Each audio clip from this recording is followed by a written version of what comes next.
I used to struggle with sales until I did this one thing. Hello, my name's Anna Lagrange, and I am one half of BABBA Business, the Birth and Baby Business Academy.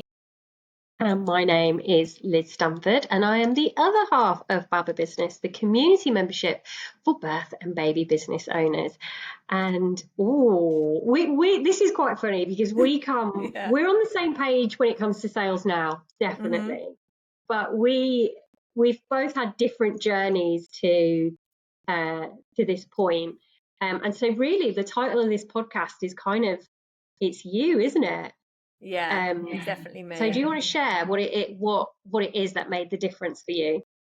Yeah, well, first of all, I think I'll just share how I felt about sales because I'm sure a lot of people can resonate. So I came from NHS background and volunteer background. So taking money was always something that I felt super awkward about. I'm also a massive recovering people pleaser.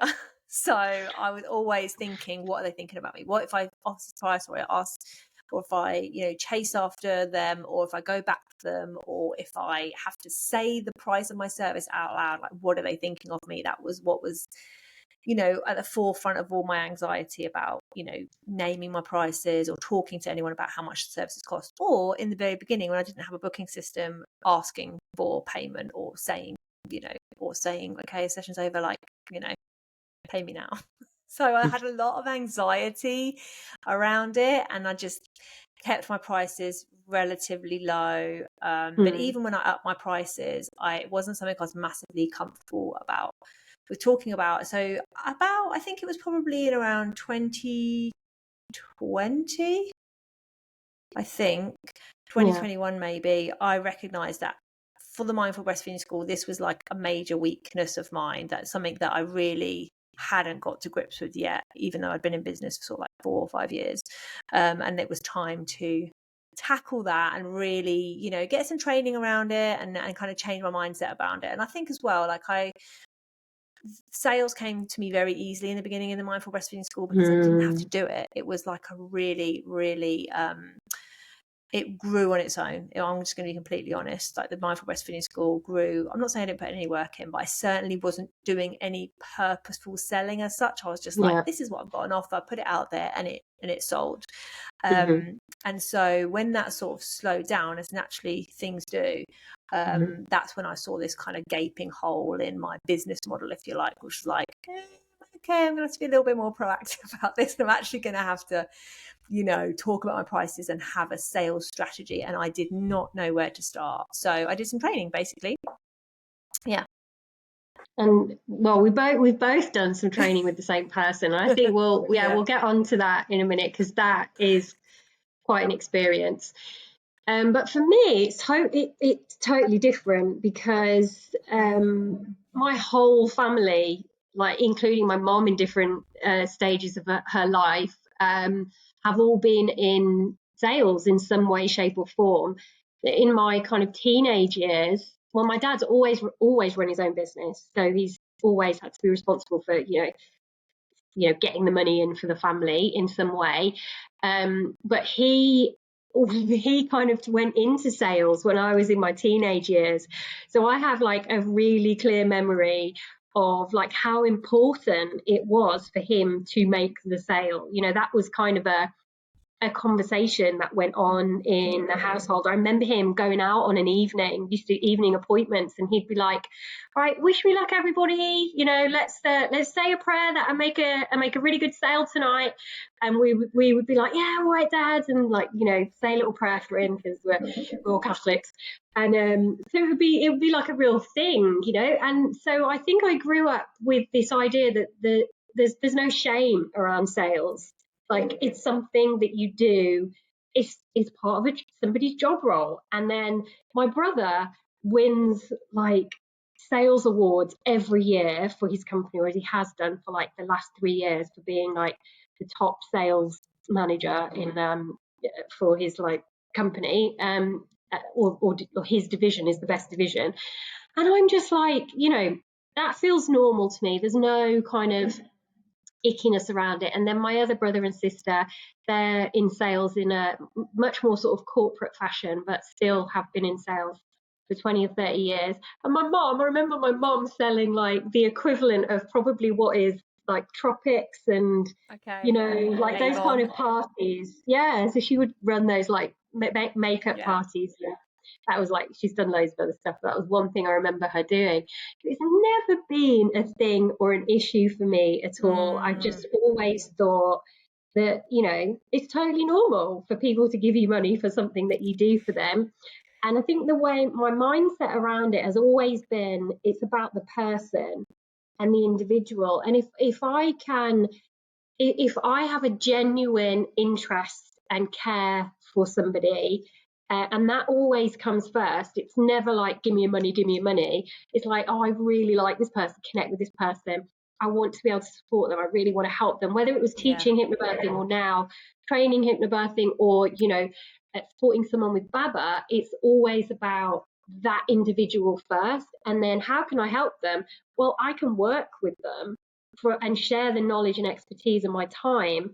And so, you know, and that's my job. That's what I get paid for. So I think I've always come from it from a slightly different perspective because of my upbringing. But I do understand, like, it's so common in the birth and baby world to feel icky and gross about it. But what was it that when you went for that sales training, what was it that there was the light bulb moment for you? Yeah, I think the light bulb moment for me was that the selling. I knew already from doing money mindset work that a lot of our feelings around sales are just linked to having really bad personal sales experiences where we felt Yeah. pushed or pressured, or people have like manipulated us to buy something we don't really want, and just that, you know, that horrible feeling. And I think a lot of us, when we have a business, we absolutely do not ever want to make anybody feel like that. So, but we kind of lump that feeling together with salespeople and all that kind of thing.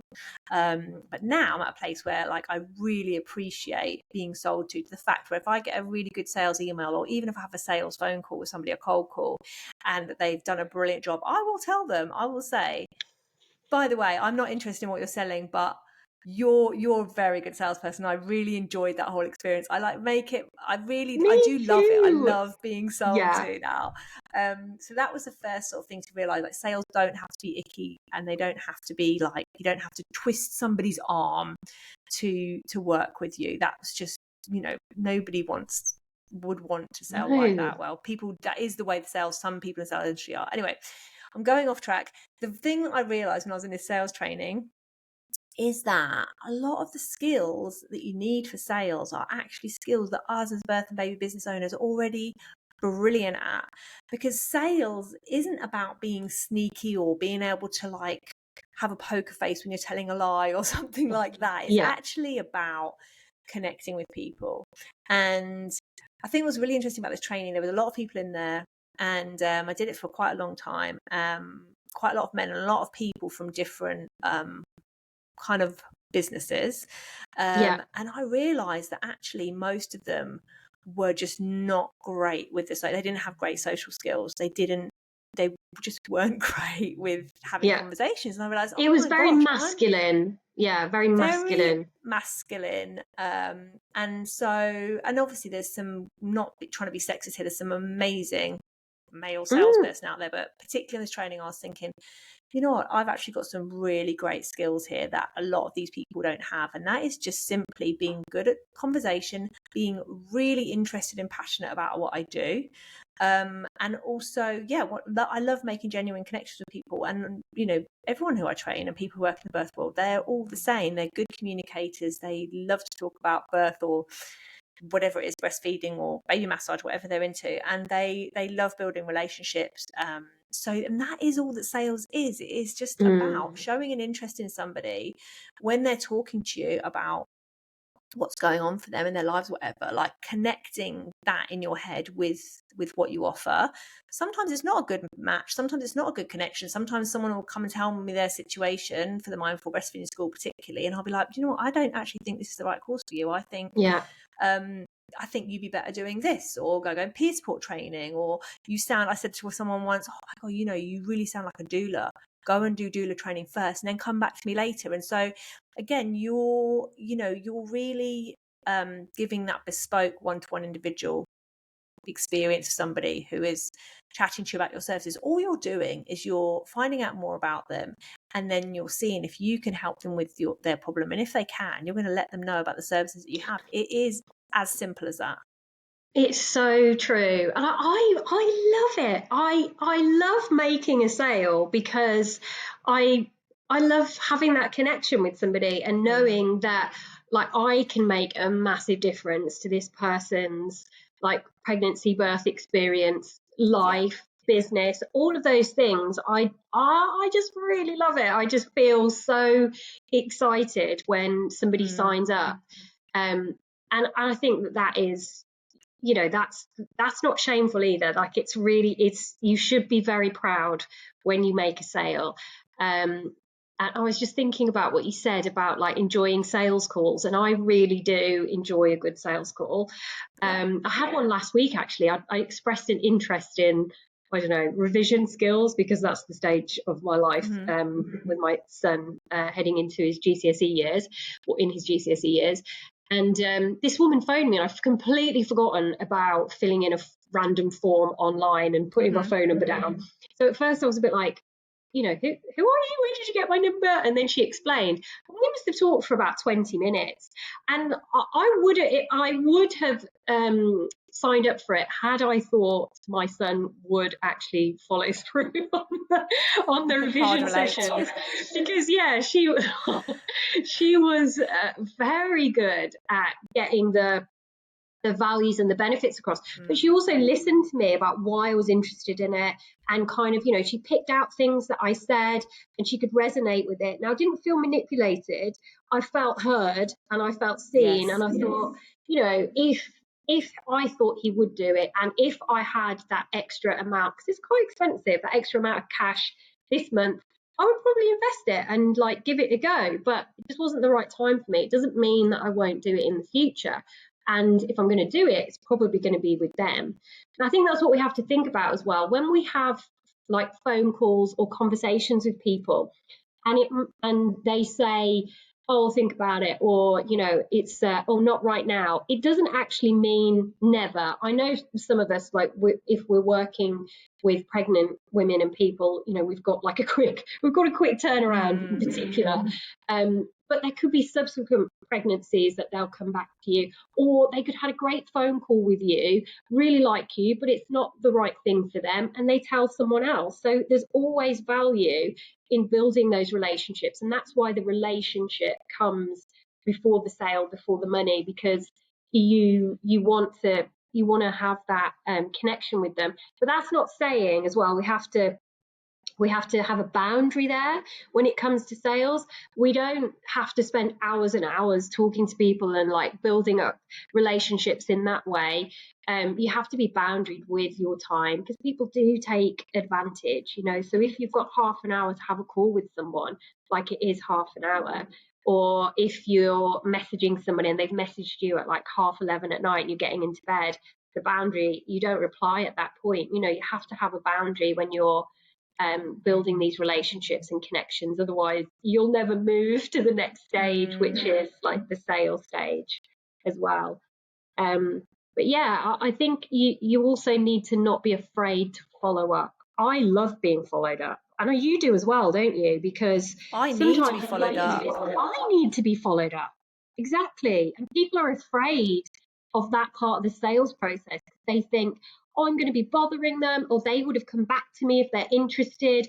Make up all these kind of stories in our head. But actually, sometimes people are just so busy, or they've deleted the email by accident, or they've just not logged on to social media to see that, you know, to reply to you, or whatever it is. Like following up and jogging people's memory. Again, there's no shame in that. We need to get over ourselves and just do these things. It becomes easier. There's so much magic in the follow-up. I think, you know, I'd love to just think about the people who listen to this podcast. For us, we do have a bit more of a sales process, because for partly for BABBA, but especially for the Mindful Breastfeeding School and the Calm Birth School, they're big investment pieces. So we have discovery calls and stuff, so we have that opportunity. But thinking about like when you are more in a small business, or when you're supporting parents, the boundaries bit is so important. I know that in my lactation work, I used to sort of like offer a free call, and you know, it ended up you'd give them loads of kind of support on that call, and then they wouldn't book with you because they got everything they needed, sort of thing. So you do have to be quite careful. And obviously, if someone's thinking, oh, I want to get 10 people for a class, how am I going to build relationships with people in that way? And it is, you know, it is a bit trickier, but in those cases, it is so important to do the follow-up. You have to do the follow-up. If someone inquires about your services, absolutely, you know, having people's email addresses, having some kind of online social media presence, or making yourself available in places in person, so that they're able to get to know you that way. So for example, talked about this a lot, but I used to go and do a talk for a local baby massage teacher. Every cohort she had, which I think was every 6 weeks, I used to go and do a Q&A. So although I wasn't having a one-to-one sales conversation like I do now for the Mindful Breastfeeding School, I was getting my face in front of every single cohort, answering their questions, showing an interest in them, showing my knowledge and my expertise in something that they didn't really know much about. So that was part of sales. That was part of, for me, to be able to kind of get to know them a little bit. And then of course I could, afterwards, I might have a little chat with them and just say, hey, look, I hear that you've got a few fears around such and such. I do antenatal sessions if you want to come and book me. So that would be, so sort of like the first bit was more like marketing, and then that like one-to-one conversation is how I might have more of a sales conversation. So, you know, don't think that you're going to be necessarily booking people onto calls to really get to listen to them in, you know, with every single client that books with you, but think about how you can add that personal touch and show people that you're interested and that you are, you know, that you're the person that can help them. Because like Liz said earlier, that's how you're going to stay in people's heads, so that when they do need you or when they are ready, you're going to be the first person or one of the first people that's going to kind of stand out to them. Definitely. And similarly to you, when I was running my local in-person business teaching hypnobirthing, I would run a monthly taster session. And so all my marketing would be driving people into the taster session. They get to the taster session, they get an insight into what hypnobirthing is, they get to know me, my vibe, and, you know, whether they connect with me. And then at the end of that, I would essentially pitch, which again, I think people will be like, oh, what a horrible word, pitch, you know, but it's just saying, I've told you how amazing it is, and you all sat there nodding along and you love it. So this is how you can get more of it, you know, this is how you can really, really benefit from it. And so I would, you know, tell them about how they could work with me and how much it was. And I found that process to be really, really effective. It helped me fill my group sessions, which at one point I was running 2 group sessions a month, and, you know, it would help me fill my private client slots as well. So then that would negate the need for having that personal phone call, which I did actually do a lot in those days. I would have one-to-one phone calls with people, but the taster session helped to sort of take the pressure off that, because they didn't need it and they could stay behind and ask me questions. And this terrifies people, but I would always take a deposit on the night wherever possible, and I would set it up so that people knew that that was something that I was going to, that they could benefit from. Like, book on the night, you get a discount for £50 deposit, and then I would always put a you know, a bit of leeway in there. I would follow everybody up and say, you know, if you book before like midnight or 10 a.m. tomorrow, I can still apply the discount. And even then, if they didn't book, I'd still follow them up again and say, you know, I've still got places, still got slots. Is there anything you need to know? So yeah, it's just finding what works for you and getting in a flow with it and enjoying it. I used to love those tasters. I used to really enjoy the like the challenge of getting people in a room and taking them from, I'm not really sure what hypnobirthing is, to, oh, I need this in my life, you know, I really want to do it. I used to find that like really invigorating, knowing that I was going to have that opportunity to help people and work with them. Yeah, that's so exciting. I love that. And just hearing you say about that, it reminded me of a question that we had on a coaching call the other day, which was about somebody had done a social media kind of promotion, and she hadn't had any sign-ups. So we were talking about the different things you can do. So this, we're talking about in-person or on-call things, but actually you can sell in the DMs as well. And again, that can sound so like, oh, imagine just jumping into someone's DMs and trying to sell to them. No, you don't do it like that. It's only when somebody has reached out to you. Well, not only, you can cold call, but that's not what this is about. And it's more about they've already taken a step towards you. So let's say you've written about a service, or someone sent you a message about something that they're struggling with in their pregnancy, or they've got a question, and that's your opportunity to, yes, of course, give them some value or share an insight. Also say, look, you know what, it sounds like you've got a lot of questions about birth, or it sounds like you really struggle with breastfeeding, whatever it is. I'd love to be able to help you more on a whatever service it is you're going to be offering. So again, like these sales conversations, they don't just have to happen in person or on a phone or on a video call. They can absolutely happen in your messages, in your emails, but I love your fast action bonus idea. I think that's really great. That kind of, and again, when someone's in my DMs, we'll say, oh, by the way, I've got this offer on, or, have you seen this? And because often someone might have jumped in your DMs, but they haven't seen everything you've got on offer. They might have just seen one post and think, oh, I wonder if this person could answer my question. And then it's your job to sort of, we assume they've seen everything that we put out. Nobody has seen everything that you've put out. No, people don't have time to look at all the content for somebody they're following on social media, unless you like really, really into them, which does happen sometimes. But the chances are, I'm not looking at anyone in particular. You're looking at me. I know you are. The chances are they haven't seen everything that you're posting, especially if you haven't posted much about your offers. So make it really explicit what you've got in offering. And all of that is sales, and all of that is, it's fun. Like, make it a fun part of your business. Sales have got to be part of your business. Otherwise you haven't got a business. Sorry. And I thought I had a great business, and it was a great business. But once it stopped looking after itself, I had to look at sales, and I had to change my mindset around it. And so hopefully this has been a bit of a helpful conversation for anybody who also feels a little bit awkward about the whole sales aspect of your business.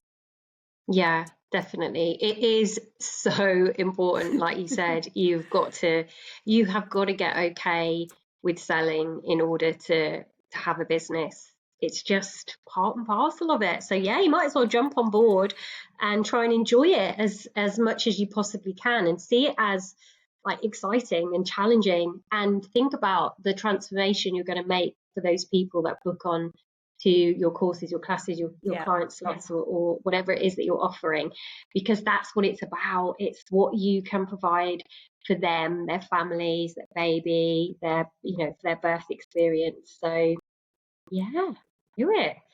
Well, I hope you enjoyed listening to this and that you got some value from it.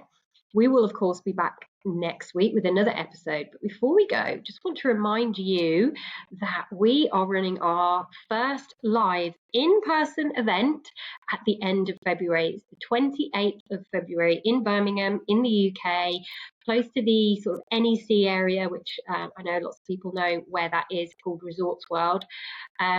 And yeah, we would love to see you there, so you can connect with other birth and baby business owners. You can understand more about, how to increase your client numbers, get some clarity on your vision, your purpose, your mission, your goals, your values, all of those sorts of things. And also, most importantly, really step into that CEO mindset. And sales is part of a CEO mindset. If you can't sell, or you don't want to sell, then you can't be the CEO of your business. So come along to this event and we will help you get in the zone. Yeah, we'd love to see you there. All right, see you next week. Bye. Bye.